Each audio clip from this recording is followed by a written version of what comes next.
जिसको अवाम वजीर आज़म मुंतखब करेंगे कौम उसे कबूल करेगी। बिलावल भुट्टो छोटे भाई की तरह हैं, 16 माह साथ काम किया है। मुनासिब बात यह है कि हम सब अपने गिरेबानों में झांके, रोने धोने और इल्ज़ाम तराशी से कुछ नहीं होगा।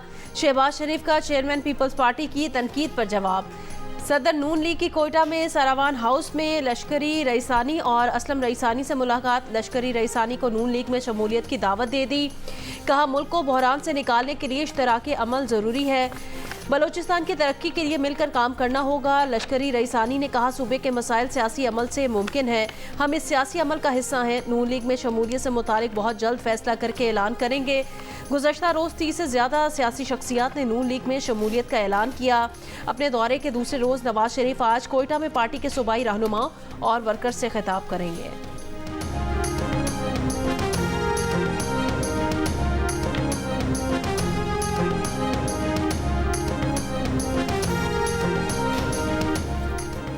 सुप्रीम कोर्ट में फैजाबाद धरना अमल दरामद केस की समाअत आज होगी। चीफ जस्टिस की सरबराही में 3 रुकनी बेंच समाअत करेगा। अदालत ने हुकूमत की फैक्ट फाइंडिंग कमेटी मुस्तरद करके इंक्वायरी कमीशन तश्कील देने की हिदायत कर रखी है।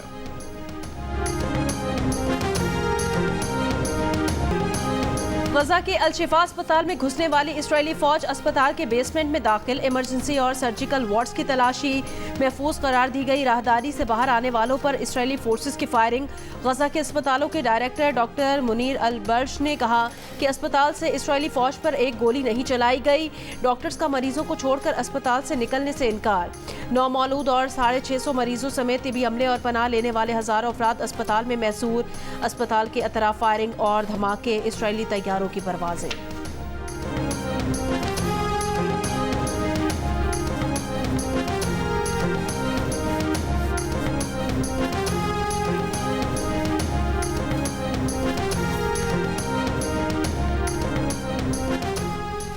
इजरायली फौज का गजा के अस्पताल में हमास के खिलाफ टारगेटेड ऑपरेशन का दावा।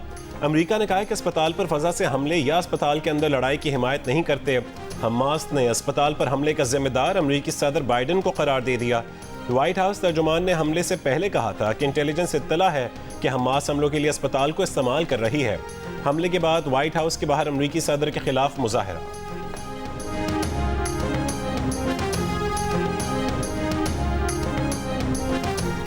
लाहौर में स्मॉग का राज। दुनिया के आलूदा तरीन शहरों की फहरिस्त में लाहौर आज सुबह फिर पहले नंबर पर रहा। सुबह रिकॉर्ड किए गए पार्टिकुलेट मैटर की तादाद 264 रही। फजाई आलूदगी की रोकथाम के लिए फैसलाबाद में जिला इंतजामिया की फैक्ट्रियों और भट्टों के खिलाफ कार्रवाइयां। स्मॉग की रोकथाम के लिए बाजार हफ्ते में 2 दिन बंद करने, 1 या 2 रोज work from home, school online करने और पब्लिक ट्रांसपोर्ट कम करने से मुतालिक फैसले आज मुतवक्के। लाहौर हाई कोर्ट में भी आज स्मॉग से मुतालिक केस की समाअत होगी।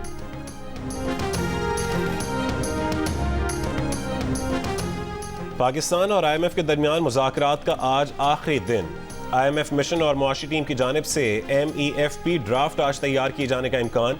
ज़राए के मुताबिक IMF शर्त पर बैंकों के मुनाफे पर 40% तक विंडफॉल टैक्स आयद करने का फैसला। निगरान वफाकी काबीना के इजलास में आज बैंकों के माली साल 2021-22 में ज़र मुबादला पर गैर मामूली मुनाफे टैक्स की मंजूरी ली जाएगी। खलीजी ममालिक के साथ फ्री ट्रेड एग्रीमेंट के 5वें दौर से मुतालिक उमूर का जायजा लिया जाएगा। मामूली तब्दीली के साथ हज पॉलिसी 2024 एक बार फिर काबीना इजलास में पेश की जाएगी। बैनुल-अक़वामी माहिरीन से रेकोडिक के हिस्से की कीमत मुकर्रर करवा ली गई। पाकिस्तान चाहता है कि रेकोडिक में सऊदी सरमायाकारी हो। मुआविन खुसूसी डॉक्टर जहांजेब खान की गुफ्तगू। कहा कि IMF खुसूसी सरमायाकारी सहूलत काउंसिल के काम से मुतमईन है। SIFC फ़ौरन निजकारी में तेजी लाने के लिए मदद फराहम कर रहा है। IMF ने साहिब सरवत अमीर तबके से टैक्स वसूली पर जोर दिया है।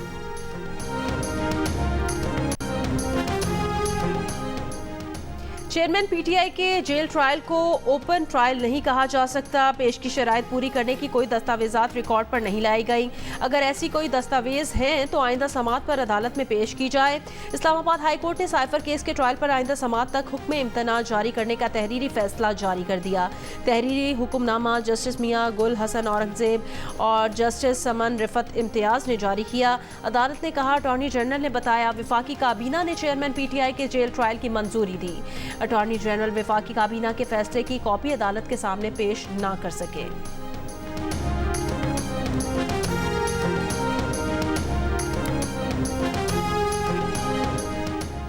नवाज शरीफ के खिलाफ मुबैना अदलिया मुखालिफ तकरीर पर तौहीन अदालत की दरखास्त अदम पैरवी पर खारिज। इस्लामाबाद हाई कोर्ट में दरखास्त गुजार शहरी अदनान इकबाल की जानिब से कोई भी पेश ना हुआ। नवाज शरीफ के खिलाफ 2018 के बयानात पर तौहीन अदालत की कार्रवाई की इस्तदा की गई थी।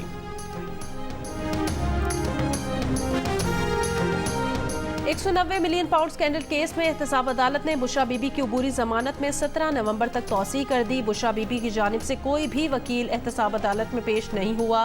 एहतसाब अदालत के जज ने कहा कोई आया नहीं है तो समाअत फिर जुम्मे को रख लें।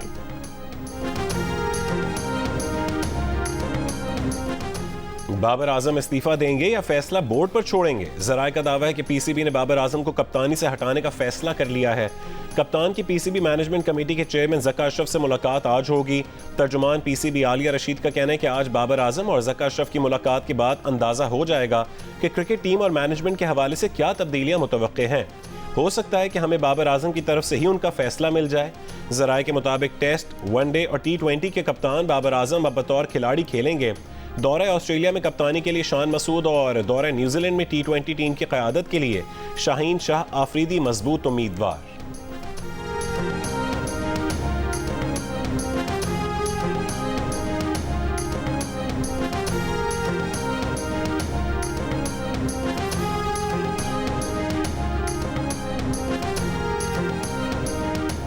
बीसीसीआई पर न्यूजीलैंड और भारत के दरमियान सेमीफाइनल मैच की पिच तब्दील करने का इल्जाम। स्पिनर्स के लिए साजगार पिच का इंतखाब। बरतानवी मीडिया की रिपोर्ट के मुताबिक आईसीसी की इजाजत के बगैर पिच तब्दील की गई। भारतीय बोर्ड ने वर्ल्ड कप में 2 बार इस्तेमाल होने वाली पिच को एक बार फिर इस्तेमाल करने का फैसला किया। भारत नॉकआउट मैचेस में आज तक न्यूजीलैंड से नहीं जीत सका।